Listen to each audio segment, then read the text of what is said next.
Hello, my name is Alejandro Quisa Lustino, and this is my PowerPoint slide for my first aid class at Cal Baptist University, and the topic is on concussions.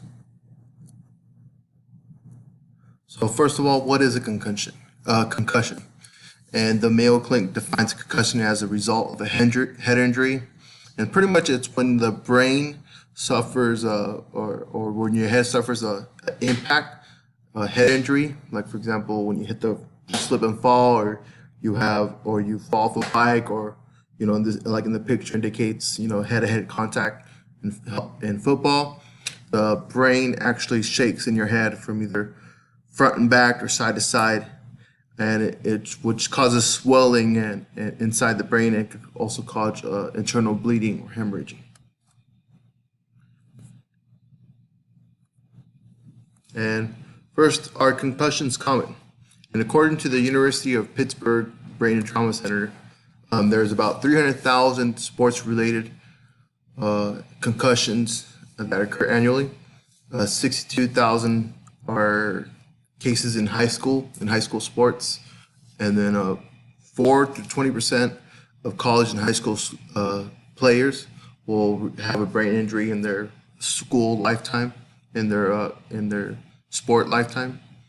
And people who suffered concussions are most likely, or 6 times more likely to suffer a second concussion in their lifetime when they play sports and stuff. And what causes a concussion? And like I said before, it's an impact on the brain due to a head injury. There's many factors that cause concussions. Car accidents are a major role, like when you hit the steering wheel, when you hit the window or the side panel, when you're driving. Again, impact sports has to do with football, hockey, soccer, baseball, rugby, boxing. MMA sports is another common form of concussion. Again, skateboarding and bicycle riding. A lot of kids on skateboards, they don't wear their helmets, so whenever they bail or they fall off a trick, they get injured. The same with bicycles. If they're coming down from like a mountain bike ride or riding down a hill and they hit their head really hard, even when they're wearing a helmet, it could cause significant damages. And also slips and fall. And this is mostly common with young children, babies, if they hit their head really hard, and the same with elderly folk, because they're so fragile, both babies and young and elderly, they can, a result of a head injury can cause a concussion. And what are the symptoms of concussion? And the immediate signs of concussion are that most likely you're going to lose consciousness. And those who don't lose consciousness, they have some headache and some pain. They feel a sense of dizziness, a sense of confusion. They feel some sort of mild or strong nausea, and also seizures. Seizures is very common when it comes to when they hit their head really hard.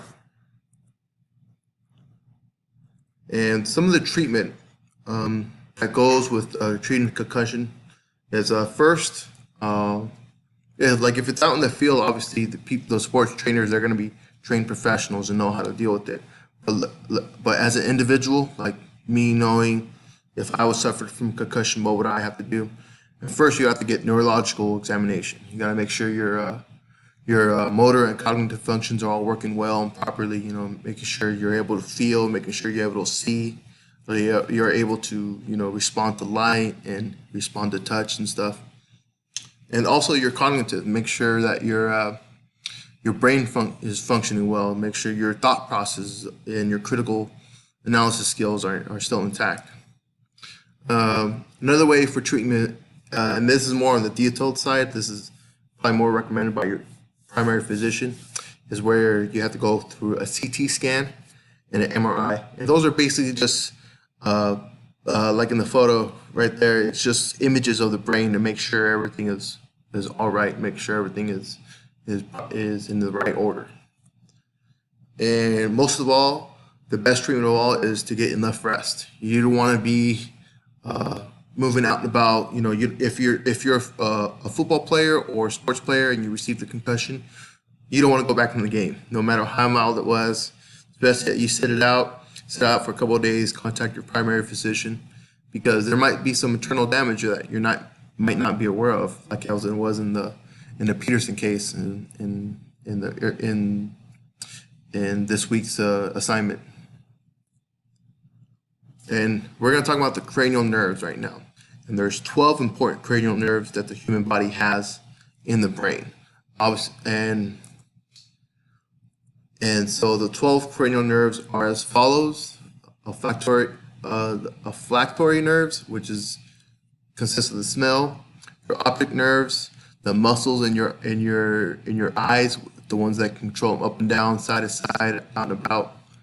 The nerves that has to do with chewing and the sensation of taste. These muscles that control these nerves, or the nerves that control these muscles.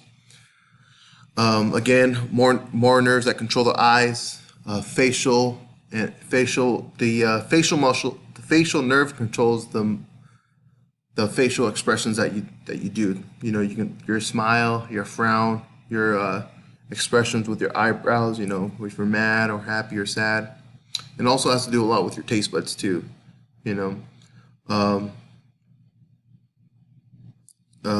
thing is the auditory. You have some nerves where it allows you to hear. Hears like your balance too, your depth perception. And also, as continued, you have nerves that has to do with your right here, your sarcophagus, the sensation, taste, and swallowing. The vagus nerves, which has to do with your chest and your abdomen, where you open up to breathe and to pump air and to pump air throughout your muscles. And also the accessory nerves, which provide the muscles where you can able to turn your neck, your head side to side, front and back, and also the muscles in your tongue and neck. That's all these nerves are interconnected together. Yeah, can be damaged by concussions, by some impacts of some blunt object or fall through concussions. And some of the damages that can occur or when you suffer blunt trauma or injury, or some of these as follows. For example, the number one nerve that's affected is your olfactory nerve, or which not your olfactory nerve, but your olfactory nerve, where it relays the smell. Automatically, you won't have a taste of smell if it was a high enough hit. And if you receive like a hit through like the brow or the back of the head where you receive a skull fracture, depending on where you landed, if it's going to be a forehead hit, if you fall on your forehead, you're going to severely impact your optic nerve and the muscles around that nerve, so you might damage it. And also, if you fall on your face or anywhere around it, you might mess up your facial nerves, and you might not have the sensation of expression, of having or making an expression, because that nerve is damaged as well.